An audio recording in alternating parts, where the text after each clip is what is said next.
Cut गया।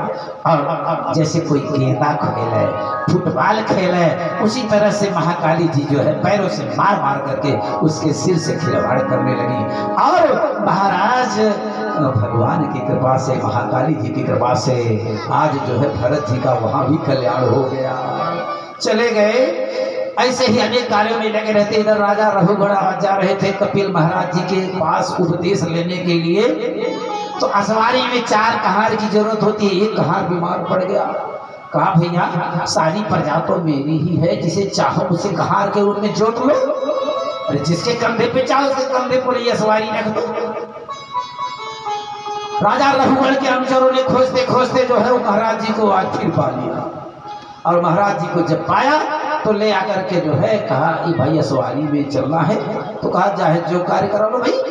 कंधे पर रख दी गई असवारी और असवारी को ढोने लगे। अब तो आखिरी जन्म है, अब फिर नहीं जन्मना है, मुझसे कोई अपराध न हो जाए। चलते समय भी विचार करते हैं क्या कि कहीं कोई चींटी मेरे पैर तले न दब जाए। और जब असवारी लेकर के चले, पालकी को लेकर के चले, तो एक चींटी सामने आ ही गई तो उछल करके कूद पड़े। राजा रघुगण महाराज जी को तो बड़ी तकलीफ हुई। अब भाई सीधे कोई सवारी ढोए तो ठीक है। अब जब उछल पछल करके कभी दाएं कभी बाएं, कभी तेज नहीं चल रहा है, धीमी धीमी चल रहा है, पता नहीं क्या गुनगुना रहा है। कहारों ने सोचा कि बता दे, नहीं तो हम ही लोगों को जो है दंड मिलेगा। जो 3 और कहार थे, कहा महाराज जो आज अभी अभी नियुक्ति हुई है इस कहार की, ये तो पता नहीं क्या पागल जैसा गुनगुनाता रहता है, कभी दाएं जाता है तो कभी बाएं जाता है। इसके साथ हम लोग पालकी ढोने में सफल नहीं हो सकते महाराज, नहीं ढोएंगे। कहा भैया काहे को ठीक से नहीं चलते हो? अब देखने में तो हट्टे कट्टे थे ही। कहा दुबले तो बहुत हो, काहे को सवारी ढो पाओगे? सुना नहीं, सुन करके अनसुनी कर दिया। और जो है जैसे पहले सवारी ढो रहे थे वैसे सवारी ढोने लगे। और जब अब की बार सवारी लेकर के आगे बढ़े तो एक चींटी सामने आई। और चींटी जब सामने आ गई तो जो है राजा रघुगण का सिर असवारी से टकराया और बोला चटा, सिर टूट गया। उतर पड़े तलवार लेकर के। दंड पानी की तरह तुम्हारी चिकित्सा करूंगा, जैसे यमराज चिकित्सा करते हैं वैसे ही चिकित्सा करूंगा। होश में आ जाओ। इतनी मोटी काया ले करके और पालकी को टेढ़ी मेढ़ी अच्छी ढंग से लेकर के नहीं चलता है।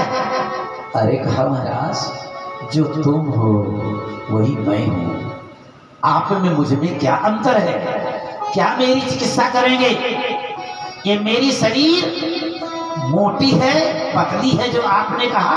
महाराज ये शरीर का धर्म है, ये आत्मा का धर्म तो है ही नहीं। आत्मा न कभी मोटी होती है न कभी पतली होती है। स्थौल्यम कार्श्यम व्याधि आधयस्य,